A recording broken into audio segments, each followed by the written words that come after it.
sex starts in the brain and fantasies are normal. But how do you share these fantasies with your partner? That can be tough.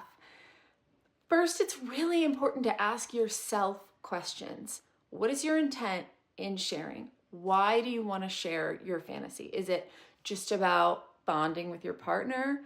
You want them to know you a little bit better? You want to ask them about their fantasies too?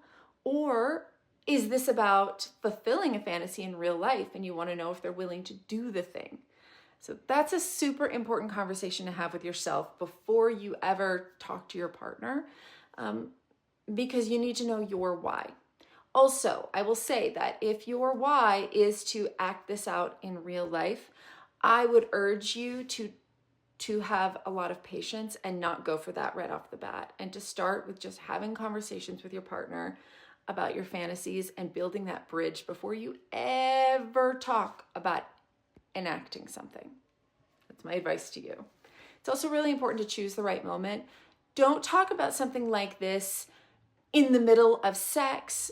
It can really throw things off if they're not into that fantasy, right? So instead, pick a neutral time out of the bedroom when conversation is flowing. Maybe you're taking a walk, you're holding hands. That's a good time to bring something up. The pressure is low, the vibes are good, and they don't feel like they have to act it out right away because you're not in bed, right? Keep things positive, like, I know this might sound a little crazy, but I've been thinking about this thing that I think would be really hot. Or, what do you think about that?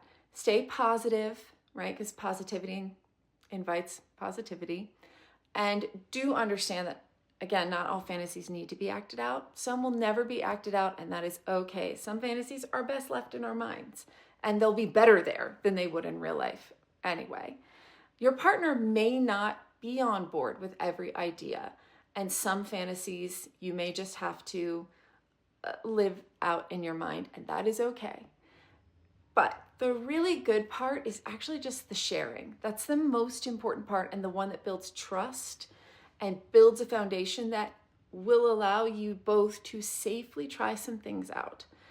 So build that connection, work on that connection, not just trying to get an outcome. I really have to encourage you to just pump the brakes and take your time.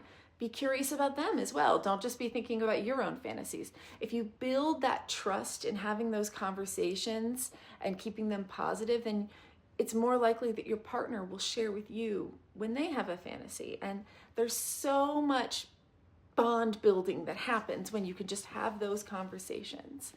And also remember, if your partner opens up to you and they say something that you think is a little off-putting, don't yuck their yum. Even if the fantasy isn't for you, remember that it took courage to share that with you, and you want to encourage that kind of openness, right?